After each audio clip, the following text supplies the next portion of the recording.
Баршаңызға сәлем, мені арнама қош келдіңіздер. Менің есім Ләззат. Достар, мен бүгін сіздермен дәруменді пирог рецептісімен бөлісетін боламын. Видеоны қарамас бұрын каналыма тіркеліп алуды ұмытпаңыздар. Сондай-ақ мені арнамда шоколадты пирогтың, сүзбелі шоколадты пирогтың және де керемет көтерілетін бисквиттің рецептісі бар. Видеоның соңына сілтемесін қалдыратын боламын. Ал ендеше қамыр илеуді бастаймыз. Онда алдын ала електен өткізіп алдым. Оған тоңазытқыштан алынған сары май мен бір қасық қопсытқышымызды қосып, үгілмелі қамыр дайындайтын боламыз. Видеоның рецептісін описание бөліміне қалдыратын боламын. Сондай-ақ достар, осы рецепті төмендегі поделиться батырмасын басу арқылы өздеріңіздің достарыңызбен, құрбыларыңызбен бөліссеңіз болады. Видеоның таралуына үлесіңізді қосып жіберіңіз. Бір жұмыртқа мен қант қосып жұмсақ қамыр илейміз.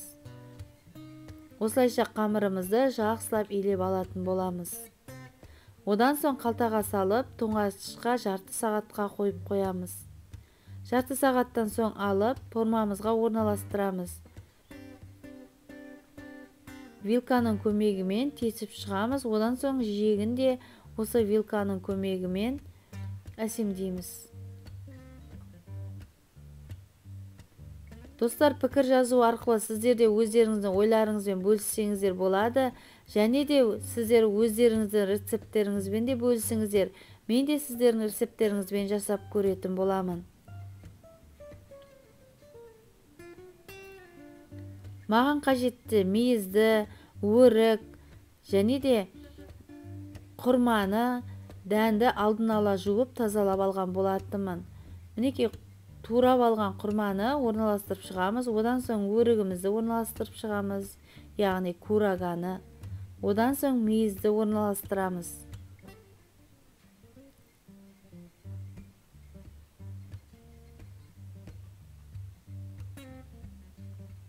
Келесі кезекте бетін толық сгущенканы құйып шығатын боламыз.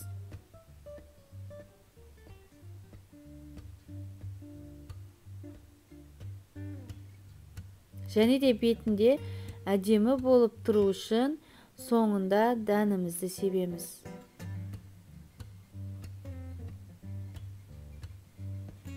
Қызып тұрған пешімізде пісіріп алатын боламыз.